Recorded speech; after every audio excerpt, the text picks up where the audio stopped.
Hi Cancer, this is your love reading. This is timeless reading po.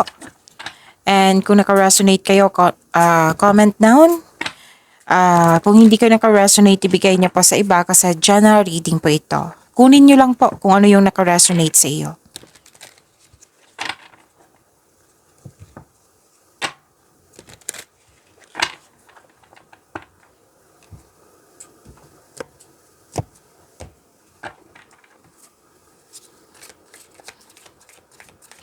Spirit Guide, ano po yung gustong sabihin ng person ni Cancer?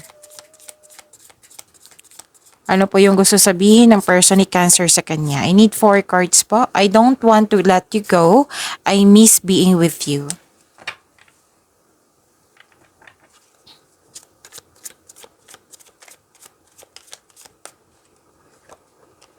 Maybe we are better off separated.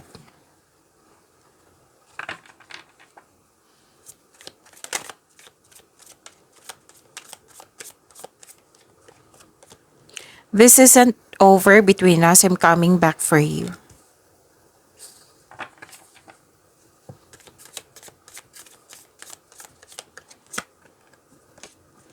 The thought of you drive me crazy.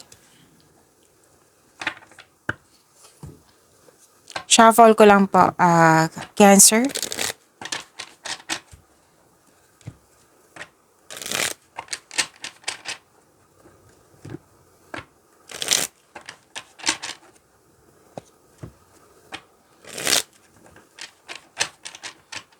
Para po ito sa iyo, Cancer.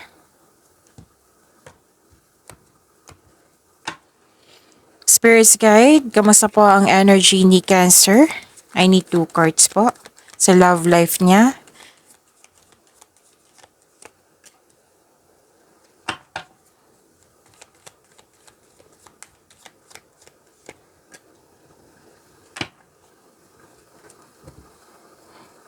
Kamusta, Cancer? Oo, kamusta kayo? Nakikita ko dito, nagkaroon po ng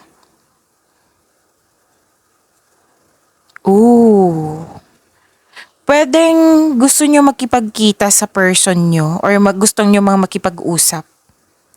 Or siya ito na pinag-isipan mo na nag-approach siya sa'yo pero pinag-isipan mo ng mabuti. Basta may past person dito na na-realize niya na gustong humingi ng tawad. Okay? Which is nag-clarify din siya dito na this isn't over between us. I'm coming back for you. The thought of you drive me crazy. Diba? So, ayun. It might be pinaalam na sa'yo or nangyari na gusto niya gusto kanyang kausap, gusto niyang humingi ng tawad or nagpaparamdam na. Oh. Pwede din ikaw ito. Or di kaya, most likely, kasi nag-clarify dito, yung person mo. Naisip-isip mo. So, hindi ka kontento sa inyong situation ngayon. So, sabi ng card, there is something better for you. Kaya itong disappointment na ito is temporary lamang. Nakita ko rin dito na nagkaroon po ng concern sa greedy or self-centered na tao. Parang pushing forcefully to see the result. Pwedeng may kinalaman ito sa loss of money. Or hindi marunong mag-handle ng money. Or pwede din loss of connection to. Pero may lumabas kasing money dito. So it might be that is your concern.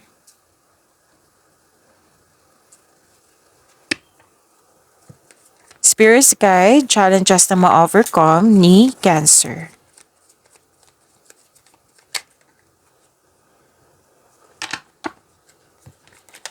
Lumalabas. Nag-overthink yata kayo.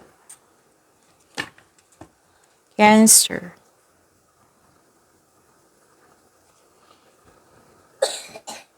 Nakikita ko dito, nagkaroon po ng may ano dito pagsisisi. Oh, may nakita ko, bakit ko ba tinanggap pa yun? Like for example, nagkaroon na ng kasalanan ang yung person sa iyo, tapos tinanggap mo agad. Tinanggap mo for second chance. Yan. Tapos, may nakita ko pagsisisi dito. So, any kind of situation ha, basta may pagsisisi ako nakita dito kung bakit mo tinanggap. May delay din ako nakikita dito, may paghihintay. Returning again the same situation, may nakita kong ganyan. So, another message na naman na may concern dito sa pinupush na situation na hindi dapat. Pinipilit yung situation na hindi dapat. Like for example lang po ito ha. Iba-iba naman kayo ng situation eh. Like, yung person mo na gusto mo, ideal mo na sweet siya. Pero in reality, hindi siya sweet. Oh, pero gusto mo siyang maging sweet. Pinupush mo na hindi naman siya ganyan. So, any kind of situation ha, basta may sinabi dito, pinupush na situation. Pinipilit yung situation. So, uncomfortable kasi changes. At sabi ng card dito, temporary lang po ito. Ma-overcome mo rin ito. And, mahaba ang pasensya. Nakikita ko yung haba ng pasensya dito. Mataas ang ego, pride, nakaramdam ng pagod pero ayaw mo sumuko. So, subukan nyo maglaan ng oras para mag-usap kayo tungkol sa concern nyo. Nang malaman din niya na kung ano yung hirap mo sa adjustment mo sa kanya. Para alam din niya. Or nakita ko kasi dito na paulit-ulit na pangyayari. It might be, kailangan mo ng desisyon yan. Pero at the end of the day, kayo naman po yung mag-decide yan kasi buhay niyo po yan. Spirits guide, ano po yung next action ng person ni Cancer sa kanilang connection? Ano pa po yung dapat malaman ni Cancer sa person ni Cancer po, tungkol kay person? And ano pa po yung gusto niya sabihin? Ano pa po yung gusto sabihin ni person kay Cancer?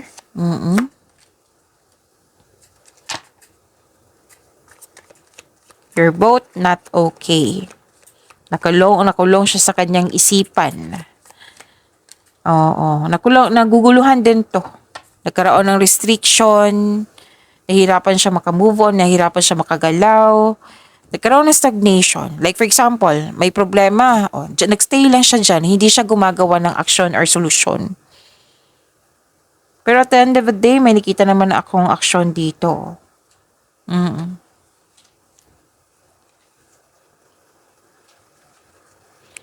Feeling trapped, stuck, nag-iisip ng umalis or pagkawalan, pero ayaw. Yan. Same kayo, di ba? Different card, pero same kayo. So, lalaban pa kayong dalawa. Oo. And, actually, siya lang yung makalabas dyan sa kanyang emotions, sa kanyang mga iniisip. Kasi feeling trapped siya na nahihirapan na mag-move forward.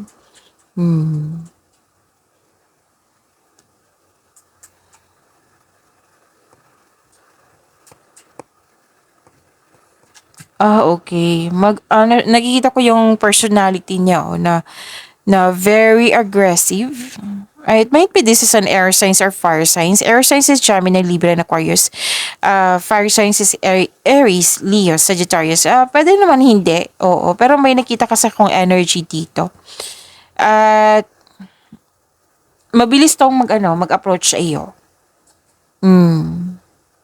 Mabilis siyang mag-approach, gusto niyang, like for example, may tanong siya sa'yo, gusto niya makuha agad yung sagot. Yung makulit, pwede, na pag-ugali. Kung ano man yung pag-ugali na yan. Basta, makulit, aggressive, gusto niya mabilis yung response, gusto niya may mangyari agad na gusto niya, yan.